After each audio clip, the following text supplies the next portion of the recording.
कुछ टाइम पहिरियों कंहिं दोस्त मूंसां राब्तो कयो। ख़ैर ख़ैरियत खां पोइ ॿुधाईं कि यार ॾाढो परेशान आहियां, ॾाढो डिप्रेस्ड आहियां। त रीज़न जॾहिं मां पुछियुमि त चई यार जॉबलेस आहियां, काफ़ी अरसे खां जॉब नथी मिले पई। मुल्क जा हालात बि अहिड़ा आहिनि, जॉब आहिनि ई कोन। त मूंखे ॿुधाए को गाइड कर कि मां जॉब कीअं वठां हिते, पंहिंजा जेके बि मुंहिंजा रिसोर्सिस आहिनि उनखे मां यूटिलाइज़ करे मां कीअं जॉब वठी सघां थो पाकिस्तान में। अस्सलाम वालेकुम, उमेद आहे तव्हां ख़ैरियत सां हूंदव। अगरि तव्हां बि जॉब जे सिलसिले में परेशान आहियो या तव्हांखे बि सम्झ में नथो अचे त जॉब कीअं वठिजे, त इहा वीडियो तव्हांजे लाइ ई आहे। शुरू करण खां पहिरियों मां पंहिंजो तारुफ़ कराईंदो हलां। मुंहिंजो नालो अब्दुल जलील आहे ऐं तव्हां ॾिसी रहिया आहियो प्रो टॉक्स। जीअं तव्हां टाइटल ॾिठो कि 3 स्टेप आहिनि जॉब खे वठण लाइ, त स्टेप नंबर 1 ते अचूं था पिया कि स्टेप नंबर 1 आहे CV। CV बेसिकली चई वठो कि फंडामेंटल पार्ट आहे कंहिं बि पंहिंजे प्रोफेशनल कैरियर खे स्टार्ट करण लाइ। जॾहिं बि तव्हां कंहिं ऑर्गेनाइज़ेशन में वेंदा हो या कंहिं बि कंपनी में तव्हां जॉब लाइ अप्लाई कंदा हो त उन में तव्हां पंहिंजो प्रेज़ेंट कंदा हो CV खे।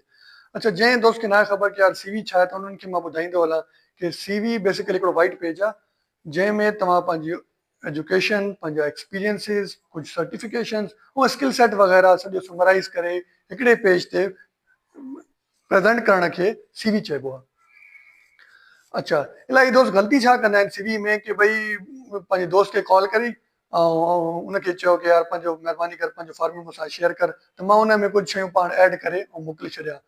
इलाही वरी छा कंदा आहिनि कि मतिलबु पाण बि ऐड न आहिनि कंदा, उनखे ई फ़ोन कंदा कि यार हे महिरबानी कर पंहिंजी CV में न मुंहिंजो डाटा ऐड कर ऐं इहा CV मूंसां शेयर कर त मां फलां जॉब लाइ अप्लाई कयां थो पियो।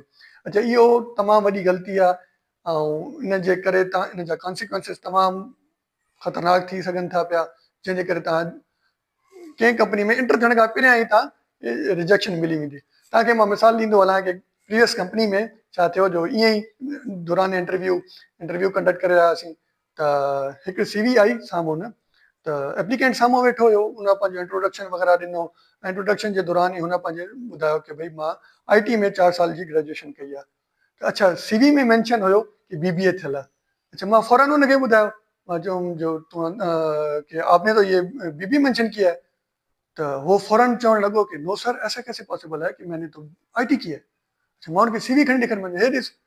तो अॻियां ॾिसी ऐं चवण लॻो जो सर एक्चुअली सर वो क्या हुआ कि सर मेरे पास कंप्यूटर नहीं था, मेरे पास लैपटॉप नहीं था, तो मैंने ना अपने दोस्त को कहा कि ना वो मुझे ना एडिट करके दे।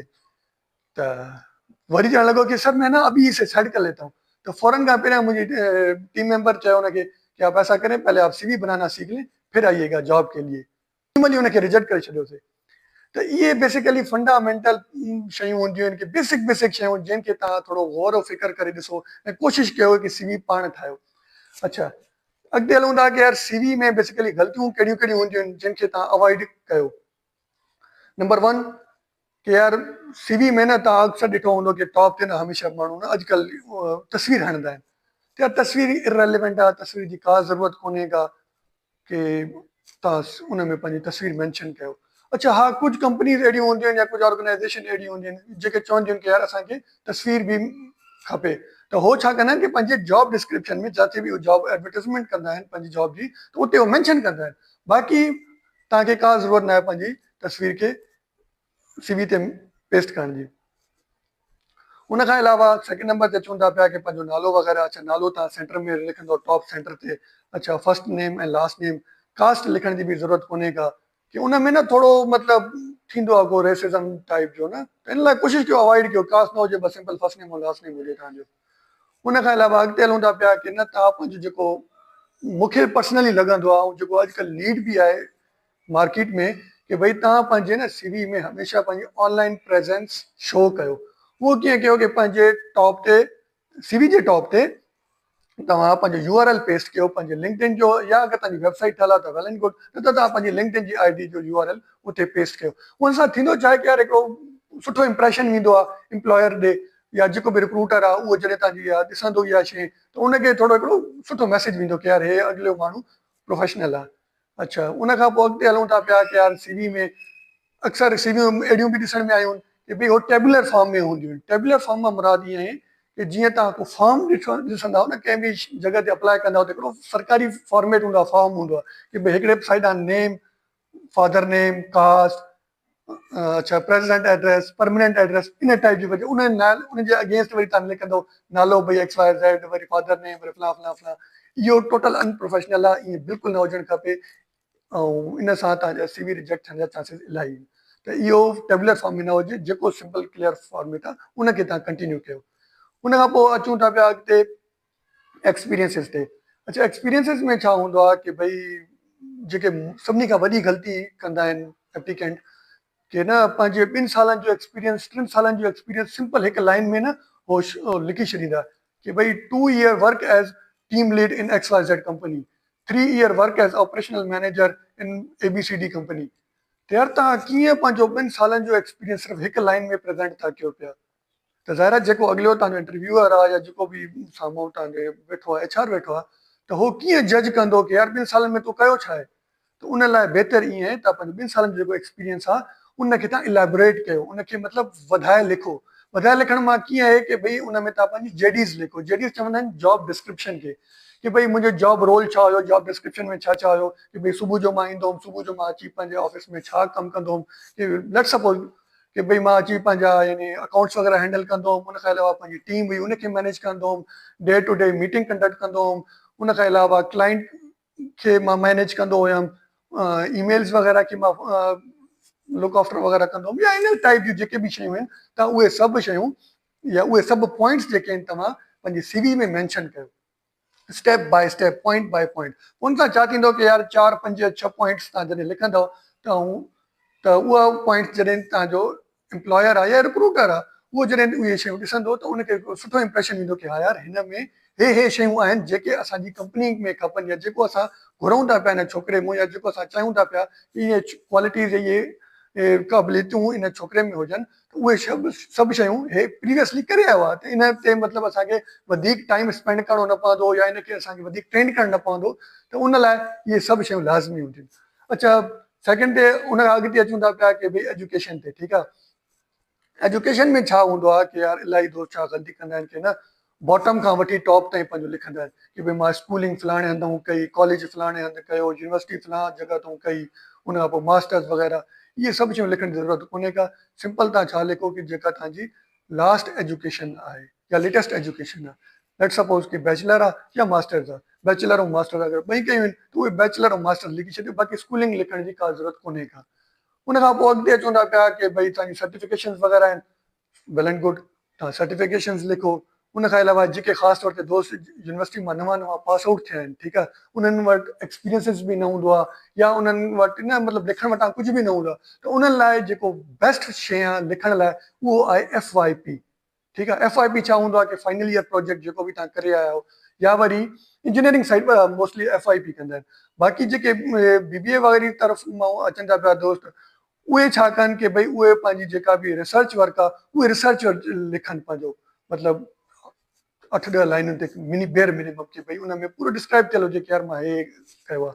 उन खां अलावा जेके फ्रेश आहिनि उन्हनि लाइ बहितरीनु तरीक़ो इहो आहे अप्लाई करण जो, या तव्हां चई वठो कि एक्सपीरियंसिस खे ओवरकम करण जो, उहे पंहिंजी इंटर्नशिप्स उन में लिखनि कि भाउ मां 3 महीना हिकिड़ी कंपनी में कमु कयो, 6 महीना फलां कंपनी में कमु कयो एज़ एन इंटर्नी। अच्छा, इंटर्नी में बि अगेन तव्हां उहे सभु शयूं मेंशन कयो, जीअं मां प्रीवियसली तव्हांखे ॿुधायां कि भई मां एज़ एन इंटर्नी कहिड़ा कहिड़ा मुंहिंजा जॉब रोल हुया। उन सां छा थींदो कि तव्हांजी तमामु डिटेल्ड क्लियर CV ठहंदी, ऐं उहा CV बेसिकली उहो छा चवंदा आहिनि, first impression is the last impression. यार सुठो इंप्रेशन जॾहिं हिकिड़े एम्प्लॉयर ॾे ईंदो त डेफिनेटली टाइम स्पेंड कंदो तव्हांजी CV ते, पंहिंजो तव्हांजी CV खे गौर सां ॾिसंदो, उनखे गो थ्रू कंदो, ऐं तव्हांखे ज़रूरु इंटरव्यू लाइ कॉल कंदो। स्टेप नंबर 2, जॉब कीअं अप्लाई कजे ऐं किथे अप्लाई कजे। इन स्टेप खे फर्दर मां 3 ऑप्शन में डिवाइड कयां थो पियो। ऑप्शन नंबर 1 आहे थ्रू गूगल सर्च, कि तव्हां गूगल ते वञी करे मुख़्तलिफ़ कंपनीज़ खे वञी अप्रोच कयो ऐं उनजे प्रोफाइल ते वञी तव्हां जॉब अप्लाई करे सघो था पिया। लेट्स सपोज अगरि तव्हां सिविल इंजीनियर आहियो त तव्हां छा कंदव कि पंहिंजे फील्ड सां रिलेटेड कंपनीज़ खे सर्च कंदो गूगल ते। लेट्स सपोज कि तव्हां हुते गूगल ते वियो, गूगल ते वञी करे तव्हां लिखंदव top 20 civil engineering companies in Pakistan. अच्छा, जीअं तव्हां सर्च कंदो तव्हांजे साम्हूं मल्टीपल वेबसाइट्स खुली ईंदियूं। सभिनी खां टॉप ते जेका वेबसाइट आहे तव्हां हुन ते वञो ऐं उते जेके बि कंपनीज़ आहिनि मेंशनड आहिनि उन्हनि खे तव्हां नोट डाउन करे वठो। अच्छा, नोट डाउन करण खां पोइ तव्हां छा कंदव कि उन्हनि जी सभिनी कंपनीज़ खे इंडिविजुअली अप्रोच कंदव, कि लाइक उन्हनि जे वेबसाइट्स ते ईंदव। अच्छा, उते वेबसाइट ते बि ईअं आहे कि अक्सर औकात अहिड़ी कंपनी हूंदियूं कि जेके पंहिंजी वेबसाइट ते ई एडवर्टाइज़मेंट ॾींदियूं पयूं हूंदियूं आहिनि जॉब जूं, कि लाइक जॉब अलर्ट नाले सां या अटेंशन फॉर जॉब इन क़िस्म जा पॉपअप तव्हांखे उन वेबसाइट ते मिलंदा। हुतां सिंपली वञी उते पंहिंजो डाटा इन कंदो ऐं तव्हां हुतां अप्लाई करे सघो। लेट्स सपोज़ कि अगरि उते अहिड़ी को बि जॉब अलर्ट वग़ैरह नथो अचे पियो त तव्हां छा कयो, उन्हनि वेबसाइट ते वञी करे हिकिड़ो टैब हूंदो आहे कॉन्टेक्ट अस या अबाउट अस नाले, या त तव्हांखे उहो टॉप ते मिलंदो या त उहो तव्हांखे हुन वेबसाइट जे बॉटम में मिलंदो। उन ते वञो ऐं उते तव्हांखे एचआर जो ईमेल मिली वेंदो। सिंपल आहे, तव्हां हुनजो ईमेल नोट डाउन करे वठो ऐं उनखे ईमेल कयो। ईमेल अगेन मां उहो ई चवंदुसि जो सुठे खां सुठा कीवर्ड यूज़ कयो, वर्डिंग तव्हांजी तमामु सुठी हुजे। अगरि तव्हांखे ईमेल लिखणु नथी अचे पई त डेफिनेटली तव्हां चैट जीपीटी खां हेल्प वठी सघो था पिया। ईमेल जे हिकिड़ी अटैचमेंट फाइल लाज़मी मोकिलियो।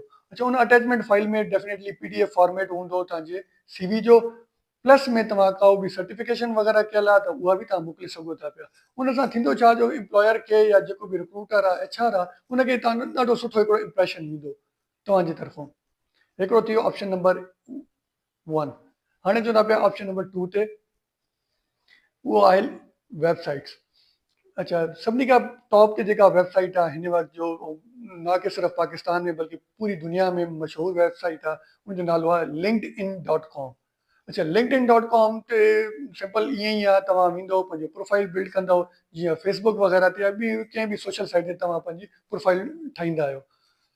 उन वेबसाइट ते जो अगरि तव्हां एल्गोरिथम ॾिसी वठो त उहो समहाउ फेसबुक सां रिलेटेड ई आहे, जंहिंमें तव्हांजो तस्वीर लॻंदी, उन खां अलावा बैक कवर लॻंदो, उन खां अलावा तव्हां पंहिंजो सॼी इंफॉर्मेशन लिखंदव पंहिंजी प्रोफेशनलिज़म जे बारे में। उन खां साण साण जीअं तव्हां पंहिंजी प्रोफाइल बिल्ड करे वेंदो, बिल्ड करण खां पोइ उते हिकिड़ो टैब तव्हांखे मिलंदो जॉब्स नाले सां। उन जॉब जे टैब ते वेंदो, उते तव्हां डेफिनेटली पंहिंजी फील्ड सां रिलेटेड ई तव्हां जॉब अप्लाई करे सघो था पिया। डेली वेजिस ते 7 जी तादाद में इन वेबसाइट ते जॉब अपलोड थींदियूं आहिनि। ऐं उहो हाणे तव्हां ते डिपेंड थो करे तव्हां केतिरी सीरियसनेस ॾेखारे था पिया ऐं केतिरो जल्दी वञी पंहिंजी जॉब हासिलु करे सघो था पिया। ऑप्शन नंबर 3 आहे हिकु ॿी वेबसाइट आहे जंहिंजो नालो आहे indeed.com। indeed.com ते छा हूंदो आहे कि उहो बि डेफिनेटली प्रोफेशनलिज़म सां रिलेटेड ई आहे।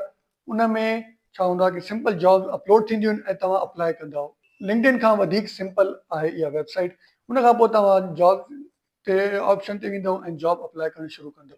इहे थी वियो ऑप्शन नंबर 3 ऐं स्टेप नंबर 2 हिते कंप्लीट थियो। अगरि तव्हांखे सम्झ में न आयो त मां तव्हांखे रिकमेंड कंदुमि तव्हां हींअर इन वीडियो खे रिवाइंड करे ॾिसो पिया। थोरो ॾुखियो लॻंदो तव्हांखे कि यार एॾो ॾुखियो आहे, हीअं हुन वेबसाइट ते वञिणो आहे, हुतां हीअं करिणो आहे, हुतां हीअं करिणो आहे। स्टार्टिंग में हर शइ ॾुखी लॻंदी आहे, बट अगरि तव्हां थोरो हिनखे सीरियसनेस ॾेखारींदव, थोरो हिनखे टाइम ॾींदव त इनशाला उहो मसइलो न आहे तव्हांजे लाइ। हाणे चवंदा पंहिंजे फाइनल स्टेप ते, स्टेप नंबर 3, उहो आहे जॉब इंटरव्यू। मोस्टली कंपनी में 2 इंटरव्यूज़ थींदा आहिनि। हिकिड़ो हूंदो आहे इनिशियल इंटरव्यू, ॿियो हूंदो आहे फाइनल इंटरव्यू। इनिशियल इंटरव्यू जॾहिं तव्हां अप्लाई कंदा हो कंपनी में, ऐं कंपनी में अप्लाई करण खां पोइ तक़रीबन 5 खां 8 ॾींहंनि जे विच में तव्हांखे कॉल ईंदी आहे। उहा कॉल बेसिकली तव्हांजो इनिशियल इंटरव्यू हूंदो आहे। उन में एज़ सच को टेक्निकल सवाल त न पुछियो वेंदो आहे, पर मोस्टली इहो ई हूंदो आहे कि भई tell me something about yourself. इहो ॾाढो कॉमन क्वेश्चन आहे जेको इनिशियल इंटरव्यू में पुछियो वेंदो आहे। उन में तव्हां कोशिशि कयो कि पंहिंजी स्किल सेट जे बारे में, पंहिंजे एक्सपीरियंसिस जे बारे में ॿुधायो, न कि तव्हां पंहिंजी बायोग्राफी उन में डिस्क्राइब कयो। कोशिशि कयो फुली कॉन्फिडेंस हुजो, ऐं जंहिंखां तव्हां कॉल करे रहिया आहियो मतिलबु पंहिंजे आसपास कोशिशि कयो कि कोई शोर शराबो वग़ैरह न हुजे। हिकिड़ो बिल्कुलु यानी न साइलेंट कमिरो, या तव्हां किथे कंहिं अलॻि जॻह ते वञी करे इंटरव्यू ॾियो। इनिशियल इंटरव्यू तव्हां फुली कॉन्फिडेंस सां ॾियो। उन में पैनिक थियण जी ज़रूरत न आहे, परेशान थियण जी ज़रूरत न आहे। ॾाढो रिलैक्स थी सुकून सां ऐं इनिशियल इंटरव्यू ॾियो। अगरि इनिशियल इंटरव्यू तव्हांजो सुठो थी वियो त डेफिनेटली जेको जूनियर एचआर आहे या रिक्रूटर आहे, उहो तव्हांखे फाइनल इंटरव्यू लाइ शॉर्ट लिस्ट कंदो। जॾहिं तव्हां फाइनल इंटरव्यू लाइ शॉर्ट लिस्ट थी वञो त शॉर्ट लिस्ट थियण खां पोइ तव्हांखे डेफिनेटली ऑन साइट ई वञिणो पवंदो, छो जो mostly final interviews on site ई थींदा आहिनि, न कि ऑनलाइन या वरी ओवर द फोन थींदा आहिनि। पॉसिबल आहे अगरि तव्हां उन्हनि खे इहो बि चई सघो था पिया कि मुंहिंजो ऑनलाइन इंटरव्यू कयो, त मे बी पॉसिबल आहे कि यानी उहो तव्हांखे ऑनलाइन ई अचनि ऐं तव्हांखे चवनि कि भई तव्हां गूगल मीट्स ते अची वञो या आउटलुक जे मीटिंग्स रूम में अची वञो, उते तव्हांजो असां फाइनल इंटरव्यू कंदासीं। फाइनल इंटरव्यू में जी टिप ऐसा ई त कोन्हे का, बसि इहो ई आहे कि तव्हां फुली कॉन्फिडेंस थी वञो, पंहिंजो पाण खे मेंटली तौर ते, फिज़िकल तौर ते रेडी करे वञो, पैनिक न थियो ऐं पंहिंजो पाण खे अलाह जे सपुर्द करे वञो। ऐं अगेन सेम प्रोसेस तव्हां कयो ऐं इंशाल्लाह तव्हां इन मक़ाम ते पहुची वेंदो कि तव्हांखे तमामु सुठी जॉब मिली वेंदी। उमेद आहे तव्हांखे मुंहिंजी वीडियो पसंदि आई हूंदी। अगरि तव्हांखे वीडियो पसंदि आई आहे त पंहिंजे दोस्तनि सां शेयर कयो, लाइक कयो, सब्सक्राइब कयो। मूंखे ॾियो इजाज़त। अल्लाह हाफ़िज़।